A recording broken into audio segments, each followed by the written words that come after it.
Lebih lanjut, akademisi yang juga sempat menjadi panelis pemilihan Bupati dan Wakil Bupati Bangli dan Badung, Profesor Putu Rumawan Salain menjelaskan, hingga kini golput dalam pemilu masih saja ditemui, entah karena surat suara tidak sampai pada orang bersangkutan atau memang sudah tidak memiliki minat untuk memilih.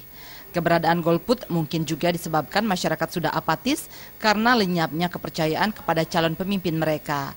Meski demikian, belajar demokrasi dan kebenaran demokrasi perlu ditegakkan sehingga golput tentunya bukan tindakan cerdas. Karena kita lihat beberapa persen diantaranya cukup tinggi golputnya. Saya dengar sekitar 40% ya, betul apa tidak rata-ratanya. Kalau memang iya, ini berarti perlu ditindaklanjuti.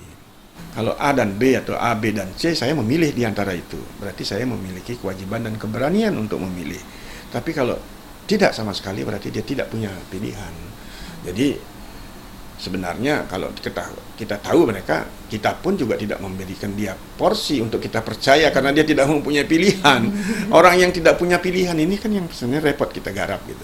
Nah, oleh karena itu harapan saya mudah-mudahan mereka tidak memilih karena bukan tidak punya kesadaran.